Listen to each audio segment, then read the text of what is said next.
a lot of aesthetic theory as it existed in the 60s, as it had developed and rather kind of congealed, it took the silent cinema as its model. The masterpieces of silent cinema were what was definitive. And there were well-accepted aestheticians like Rudolf Arnheim who wanted to argue that actually the arrival of sound had been a major impoverishment of cinema. So in arguing again, that argument had involved the sense that the sound cinema took film back into a kind of crushing relationship with theatre, and that film had to be defined against theatre, so part of the argument was that technological development was the more refined the technological instruments became, the more multi-capable, the more impoverished the work, the aesthetic medium became, because limitations make an art. Yeah.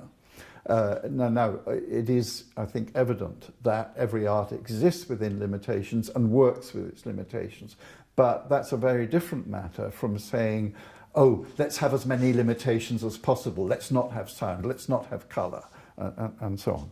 So film as film was very much an argument in favour of the exploitation of everything that science and technology made available to the film artist.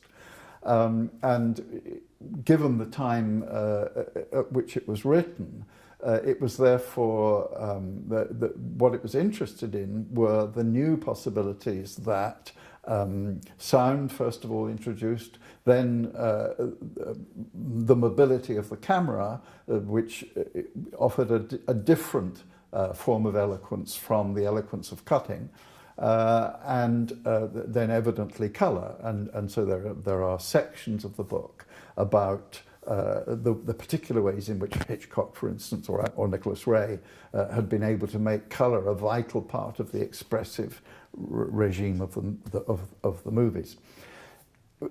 I don't know whether you want to hear this, but actually in the years since I wrote the book, I've become rather unconvinced of the value of colour.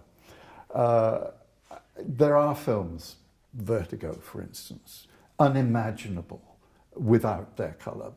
Written on the Wind also. There are filmmakers for whom colour has been a very valuable resource. On the other hand, I think that in the prevailing mode of filmmaking, colour is more of a problem than an advantage. It makes filmmakers too design conscious, so that in a sense too much attention is paid to colour as a design element, and too much effort goes into making it an expressive element.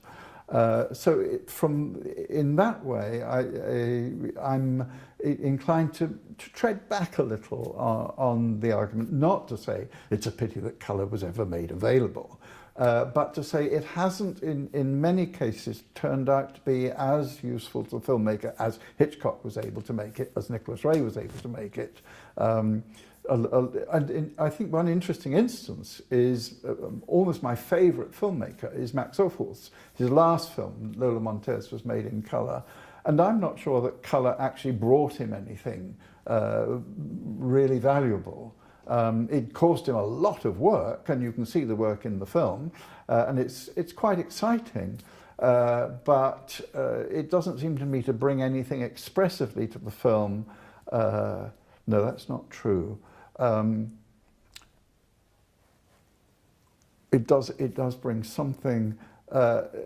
It doesn't bring as much extra in the way of expressive potential as it brings extra to the presentational thing over the black and white movies that he'd so wonderfully made in the previous years.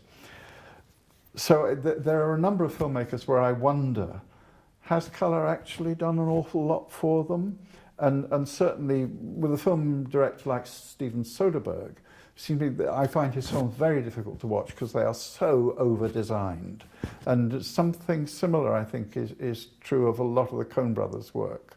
That the design intention almost overpowers the dramatic in the film.